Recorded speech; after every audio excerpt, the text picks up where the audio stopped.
With another edition of the Everest Connections, I'm AP Harold. Another talented horseman joins us, Jimmy Unwala, founder of Avesta Bloodstock down under in Australia. Appreciate it, sir. Thank you for your time. No, thanks for having me. Looking forward to it. Jimmy, I've got to lead with this question. My dad, Go Big Blue, is a University of Kentucky graduate. He was a student manager for Coach Rupp back in the day. I see you're a UK alumnus as well. What do you remember from your time in Lexington? Proud UK alumni. So look, it was probably the best 4 years of my life. I ended up in Lexington because I wanted to have some sort of formal education before I went out on my own, or if I worked. I've always rated or always valued education really highly. I'm not saying you need it to be successful, but I had the opportunity and I wanted to go to the mecca of horse racing and breeding, which in those years, of course, or probably still is, Lexington, Kentucky. And that's how I ended up there. I remember a lot of drinking and partying, which were the good days, but also it was just such a lovely city because it's probably the only way in the world where you find all the big horse stars on the periphery of a real big city. Otherwise, in all other countries, they're pretty scattered and you have to really go into the rural areas. But Lexington's one unique place where you can be 15 minutes from downtown and you're at Keeneland, you're at, you can be at Darley, at Jonabell. So it's really, really, beautifully set up. So great time of my life. Basketball, bourbon, and the horses, a great time in Lexington. Neat to see the alums are scattered throughout the world. Our guest on the Everest Connections is Jimmy Unwala. Jimmy, when did the horse racing bug bite you? Were you 4 years old? Were you 10? When and where did it happen? I think it was the late 90s when I really sort of got into it. My mom has been involved in horse racing. She used to race a few horses back home. And in those years, we used to follow a lot of English racing because India, naturally being an ex-colony, we have taken our racing from the British. So we have the same system of the Guineas and the Oaks and the Derby. And I clearly remember when Fantastic Light and Galileo were going hammer and tong, and the media and the press, even in those years without social media, was so much there.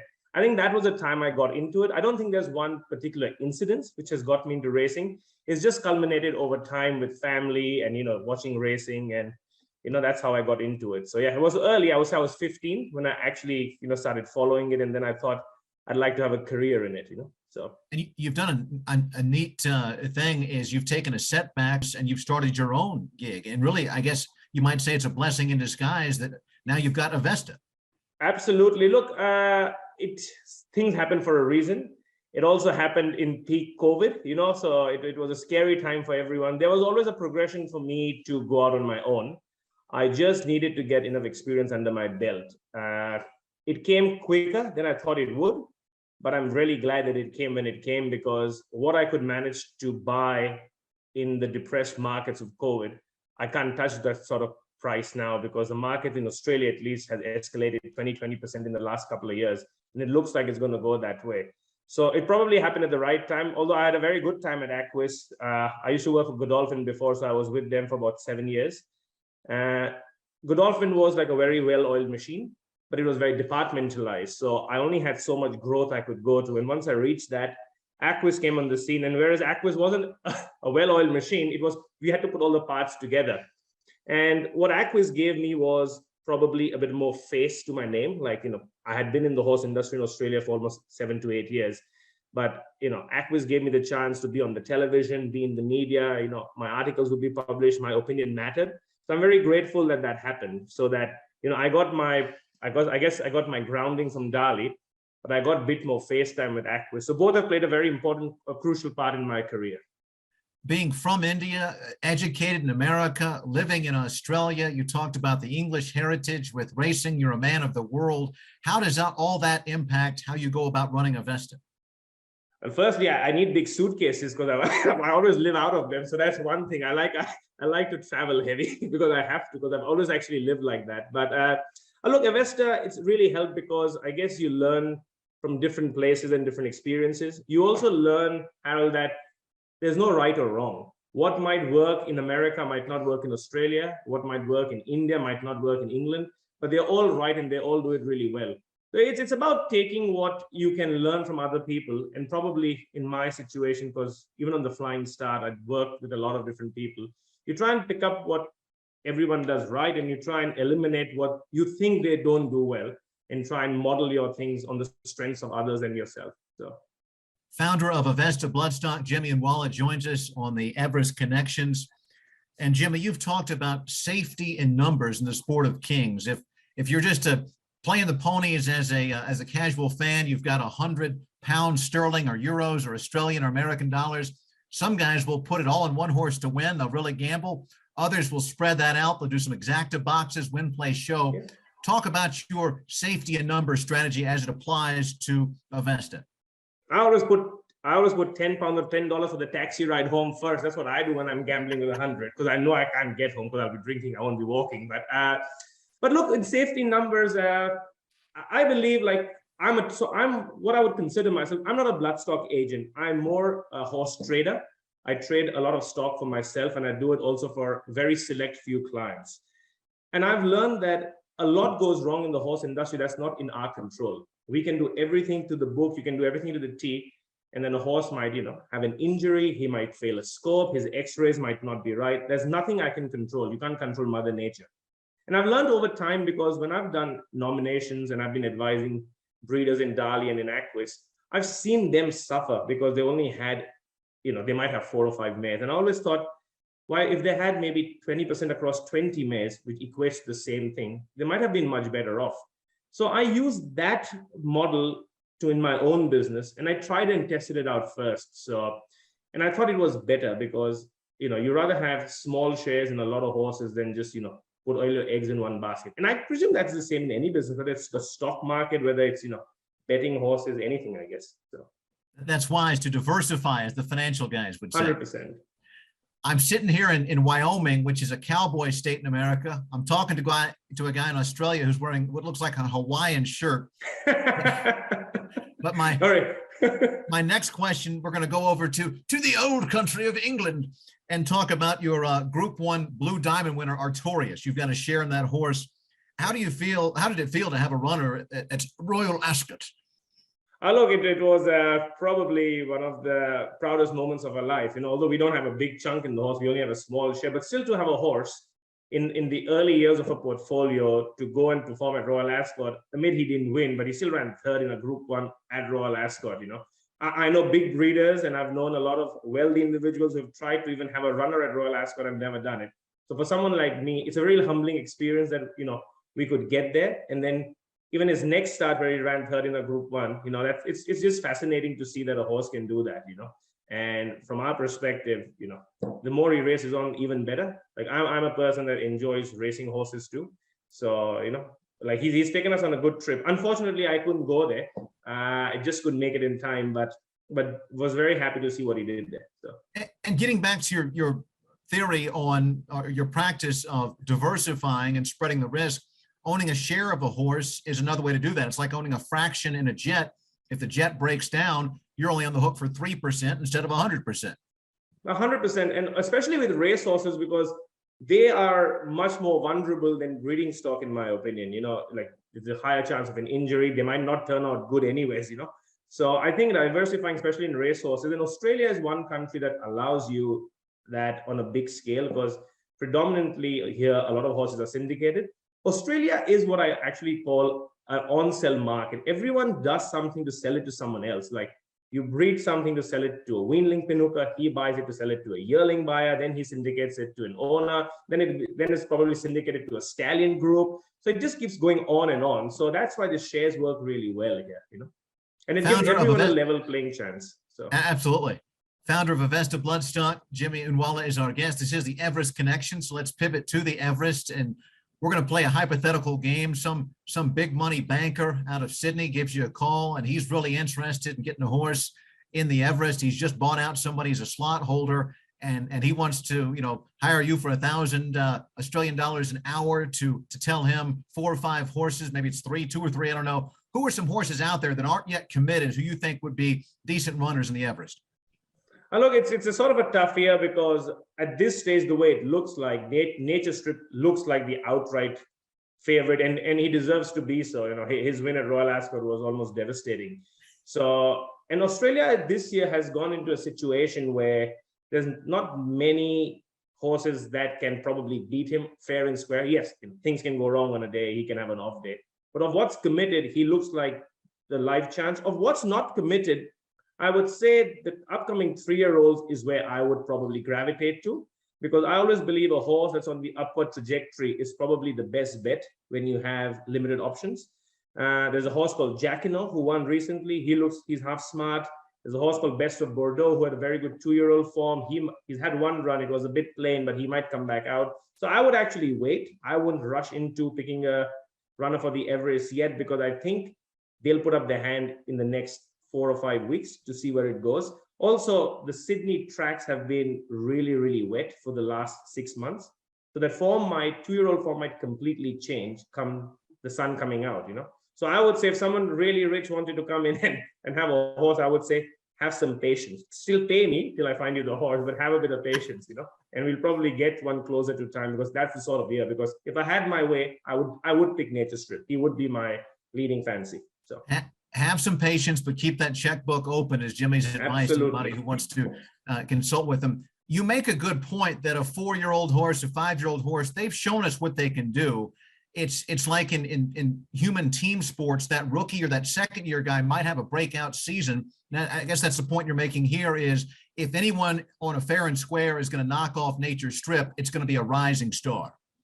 I think something with fresh legs, something that's on the upper trajectory. Yes, something, like we saw Yes did it in a year, and he literally, like, I was at the races that day, and he sort of looked like boys amongst men. Like, he still wasn't furnished, but sometimes when you are in good form and you're on that upward curve, horses can outrun their looks and they can outrun their form, sometimes. And I believe that you need something that's on the upward curve. So. And Jimmy, I want to return to another point you made about anything can happen. When we use, at least in America, the term horse race, but sometimes we're talking politics. And I remember when I was a kid, it was 1992, the Gulf War, first President George Bush was running high, and a bunch of Democrats didn't want to challenge him. And a guy, I'm going to do this is Bill Clinton now, and I was a young guy, and I decided I was going to take a chance, and it paid off for him. Yeah. So while there may be some people a little bit gun shy, it is a horse race. You get a bad jump, you can have weather. So I guess the gunslingers and the risk takers are going to get in there and compete, right? Absolutely. Look, like, at the end of the day, I always believe horses can't read form anyways. They don't know, on a day, 10,000 things can go wrong, We've seen plenty of $10 shots get beat, and we've seen plenty of 100 to 1 shots run in good races and win. So yes, it's an element that, in horse racing, luck does play a big factor. I don't deny that, you need a bit of luck on your side, So yeah, you got to be in it to win it. You can't just sit back and say, probably there's no chance for us.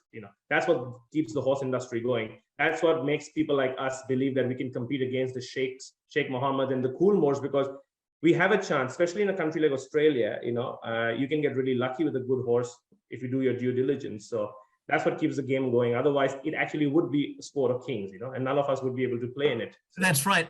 And speaking of the sheikhs, let's tip our cap to the sheikh that got the Flying Start program going, because that's benefited so many people of so many different backgrounds all around the world. You're one of them. Talk about the relationships that you developed, not only with your mentors there, but with your comrades, your fellow students, and how that shaped your life and career. I think if I had to pick one instance in my life, which was life shaping for me, especially for my career, it definitely was a Flying Start. Because when I came from India, and although I did go to university in America, I would consider that I was very raw. I may have had the theoretical knowledge a little bit, but I never had any practical knowledge because I'd not really been hands-on with horses. And the Flying Start was good because it showed me the different multifacets of the horse industry, whether it was just, picking up shit from the horse's box, working with trainers, working in the marketing team, working with nominations, like grooming horses, hand walking, just everything. And funnily, when I joined the Flying Start, I actually wanted to be a horse trainer. That's what really got me into it, because I always wanted to train. Someday I still may, but I quickly realized that waking up at 4 a.m. wasn't my cup of tea. And when I was doing the Flying Start, I saw the bloodstock side was a lot more rewarding and was actually much better suited to my personality. I like people and I like chit-chatting to people, So, and I found an interest in bloodstock, and I somehow developed this great, love for reading pedigrees and seeing matings, and it just eventuated from that. So if that never happened, I would have never got the chance to do what I do today. And of course, you meet some fabulous people along the way, from different countries, different backgrounds. Like today, I'm in a lucky position. I can pick up the phone and call someone, in 15 or 16 countries and ask a question, and I don't feel the hesitance to do it. So I think for Sheikh Mohammed to introduce a program like that is brilliant. He is a visionary anyways. That man has transformed Dubai from a desert to the metropolis it's today. And he's done the same with horse racing and horse breeding there, and especially to encourage getting younger people in the game with no onus to work for him. I although ended up working for him anyways, but there is no onus to work for Godolphin or for Dali.